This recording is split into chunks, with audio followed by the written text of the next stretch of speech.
Hi all, ಎಲ್ಲರೂ ಹೇಗಿದ್ದೀರಾ? Random voice with ಪುಷ್ಪಾಗೆ ನಿಮಗೆಲ್ಲರಿಗೂ ಸ್ವಾಗತ.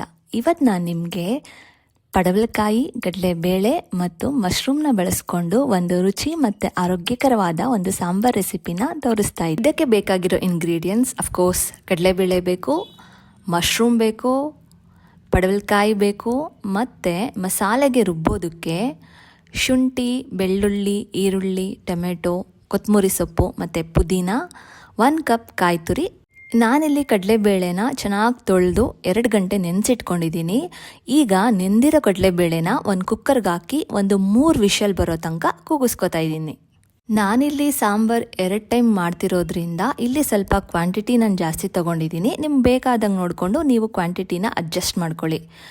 ಮತ್ತು ಎಲ್ಲ ಮಸಾಲೆ ಪದಾರ್ಥಗಳನ್ನು ಈಗ ಒಂದು ಮಿಕ್ಸರ್ ಗ್ರೈಂಡರ್ಗೆ ಹಾಕೋತಾ ಇದ್ದೀನಿ. ಜೊತೆಗೆ ಅಚ್ಕಾರದ ಪುಡಿ ಮತ್ತು ಧನಿಯಾ ಪುಡಿನೂ ಮಿಕ್ಸಿಗೆ ಸೇರಿಸ್ಕೋತಾ ಇದ್ದೀನಿ.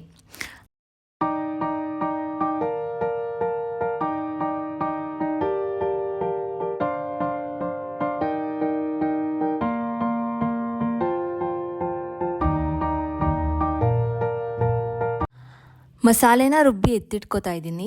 ಮತ್ತು ಪಕ್ಕದಲ್ಲಿ ಒಂದು ಪಾತ್ರೆ ತೊಗೊಂಡು 2 ಸ್ಪೂನ್ ತುಪ್ಪ ಹಾಕಿದ್ದೀನಿ. ಅದಕ್ಕೆ ಸ್ವಲ್ಪ ಸಾಸಿವೆ ಮತ್ತು ಒಣಮೆಣಸಿನ್ಕಾಯಿ ಹಾಕ್ಕೊಂಡು ಒಗ್ಗರಣೆ ಮಾಡ್ಕೋತಾ ಇದ್ದೀನಿ. ನಂತರ ಇದೇ ಪಾತ್ರೆಗೆ ಒಗ್ಗರಣೆ ಮಾಡಿದ ಪಾತ್ರೆಗೆ ಈ ರುಬ್ಬಿರೋ ಮಸಾಲೆನ ಹಾಕ್ಕೊಂಡು ಸ್ವಲ್ಪ ಅದು ಹಸಿ ವಾಸನೆ ಹೋಗೋ ತನಕ ಲೈಟಾಗೆ ಹುರ್ಕೋತಾ ಇದ್ದೀನಿ. ಇಲ್ಲಿ ನೀವು ಸ್ಟವ್ನ ಸಿಮ್ಮಲ್ಲಿ ಇಟ್ಕೊಳ್ಳಿ, ಯಾಕಂದರೆ ಮಸಾಲೆ ಗಟ್ಟಿ ಇರೋದ್ರಿಂದ ಅದು ಆಚೆಗೆಲ್ಲ ಸಿಡಿಯೋಕ್ಕೆ ಸ್ಟಾರ್ಟ್ ಆಗುತ್ತೆ. 1-2-3 ನಿಮಿಷ ಅದು ಹಸಿ ವಾಸನೆ ಹೋಗೋ ತನಕ ಚೆನ್ನಾಗಿ ಒಗ್ಗರಣೆಯಲ್ಲಿ ಆಡಿಸ್ಕೊಂಡ್ರೆ ಆಯಿತು. ಸ್ವಲ್ಪ 2-3 ನಿಮಿಷ ಬಾಡಿಸ್ಕೊಂಡ್ಮೇಲೆ ಹಸಿ ವಾಸನೆ ಹೋಗಿರುತ್ತೆ. ಸೊ ಅದಕ್ಕೆ ನಾವು ಬೇಯಿಸಿಟ್ಕೊಂಡಿರೋ ಕಡಲೆಬೇಳೆನ ಹಾಕ್ತಾಯಿದ್ದೀನಿ ಮತ್ತು ಪಡವಲಕಾಯಿ ಸಣ್ಣದಾಗಿ ಹಚ್ಚಿರೋ ಪಡವಲಕಾಯಿನ ಹಾಕೋತಾ ಇದ್ದೀನಿ. ಇದು 1-2 ಕುದಿ ಬರೋ ತನಕ ಕುದಿಸ್ಕೋತಾ ಇದ್ದೀನಿ. ಈ ಬೇಯೋದಕ್ಕೆ ಸ್ವಲ್ಪ ಟೈಮ್ ತೊಗೊಳುತ್ತೆ. ಪಡವಲಕಾಯಿ ಇನ್ನೇನು ಸ್ವಲ್ಪ ಸಾಫ್ಟ್ ಆಗ್ತಿದೆ ಅನ್ನೋ ಹೊತ್ತಿಗೆ ಚೆನ್ನಾಗಿ ತೊಳೆದು ಹಚ್ಚಿಟ್ಕೊಂಡಿರೋ ಮಶ್ರೂಮ್ನ ಅದಕ್ಕೆ ಸೇರಿಸ್ಕೊಂಡು 1-2 ಸತಿ ಕುದಿಸ್ಕೊಬಿಟ್ರೆ ನಿಮಗೆ ಸಾಂಬಾರು ರೆಡಿನೇ ಆಗಿಬಿಡುತ್ತೆ.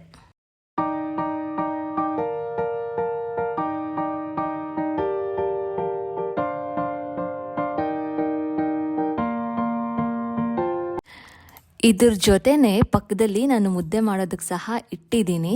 ಸೊ ಮುದ್ದೆ ಆಗಿದ ತಕ್ಷಣ ಬಿಸಿ ಬಿಸಿ ಪಡವಲಕಾಯಿ ಸಾಂಬಾರಲ್ಲಿ ಬಿಸಿ ಬಿಸಿ ಮುದ್ದೆ ತಿಂತಾ ಇದ್ರೆ ತಿಂದವರು ಆಹಾ ಸೂಪರ್ ಅನ್ನಬೇಕು. ಒಂದ್ಸರಿ ಟ್ರೈ ಮಾಡಿ ನೋಡಿ.